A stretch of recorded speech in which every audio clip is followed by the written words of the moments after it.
سلسلہ چل رہا ہے حمزات کو قابو کرنے کا یا تسخیر حمزات کا۔ تو اس میں پہلے ہم ذکر کر چکے ہیں کہ حمزات کی کیا اقسام ہوتی ہیں اور اس کو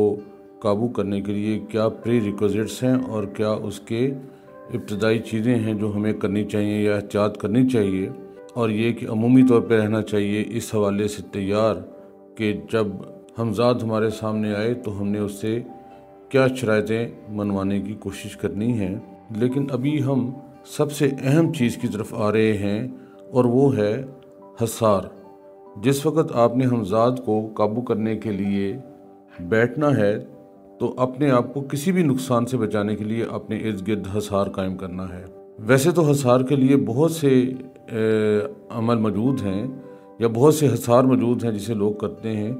لیکن جو میں تجربہ شدہ جو میں نے خود تجربہ کیا، میں اس حصار کی بات کرتا ہوں کیونکہ یہ بڑا مضبوط حصار ہے اور یہ باعمل موکلات کے لیے بہت ہی مضبوط ہے۔ ابھی میں اس حصار کا آپ کے سامنے ذکر کروں گا کہ آپ نے کیا کرنا ہے۔ یہ آیت الکرسی کا حصار ہے، جو میں پڑھوں گا وہ آپ سن لیجئے، اور اگر کسی کو ضرورت ہو کہ وہ کرنا چاہتا ہے، یہ حصار حاصل کرنا چاہتا ہے، سن کے اگر وہ یاد کر سکتا ہے تو ٹھیک ہے، نہیں تو کومنٹس میں آپ لکھ دیجئے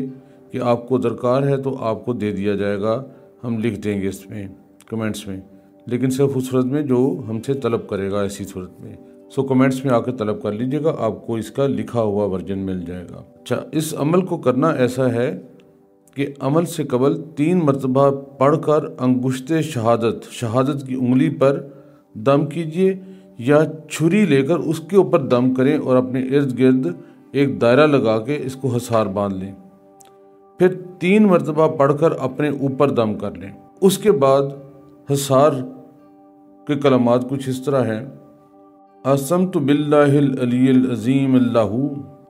لا الہ الا هو الحی القیوم قائم الدائم لا تأخذہ سنۃ ولا نوم حاصر ناصر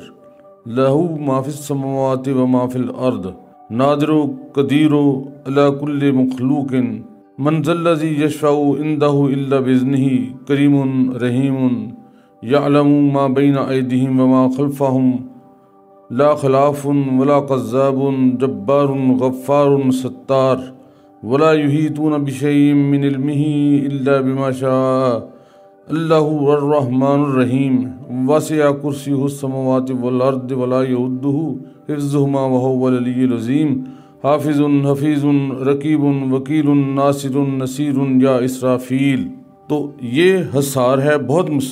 مضبوط حصار ہے، یہ کسی بھی باعمل موکل کے لیے آپ اس کو استعمال کر سکتے ہیں۔ یہاں پر چونکہ ہمارا یہ ماننا ہے اور ہمارا تجربہ ہے کہ حمزات بھی اس کو جس میں مثالی سے تشبیہ بھی دی جاتی ہے، لیکن یہ بھی ایک قسم کا موکل ہی ہے، تو یہ آپ کو ہر اس مسئلے سے محفوظ رکھے گا جو آپ کو پڑھ سکتا ہے حمزات کی طرف سے۔ یہاں میں یہ بات بار بار کہتا ہوں کہ اگر مضبوط اعصاب ہیں تو تبھی آپ اس میں بیٹھیے، کیونکہ حمزات آپ کے قابو میں آنے سے پہلے اپنے آپ کو کوشش کرتا ہے کہ وہ بچائے اور آپ کو بھٹکائے، آپ کو حصار سے باہر نکالے یا پھر آپ کو کسی اور مسئلے کی طرف کھینچے تاکہ آپ حصار چھوڑ کے بھاگیں، کیونکہ ایسا ایک سے زیادہ دفعہ ہو چکا ہوا ہے۔ جب حصار سے نکلتے ہیں تو آپ کو نقصان بھی پہنچتا ہے یا پہنچ سکتا ہے اور آپ اپنے عمل سے بھی ہاتھ دھو بیٹھتے ہیں۔ یہ حصار آپ کے لیے بہترین حصار میں نے بتا دیا، آپ اس کو پہلے توجہ سے سنیے اور اس کو یاد کیجئے، اور اگر ضرورت ہو تو آپ کمنٹس میں لکھیں، آپ کو دے دیا جائے گا، اور اگلے نشست میں ہم انشاءاللہ تعالی آپ کو وہ عمل بتا دیں گے جو تجربہ شدہ ہے اور حمزات کو قابو کرنے کے لیے یہ مجرب ہے۔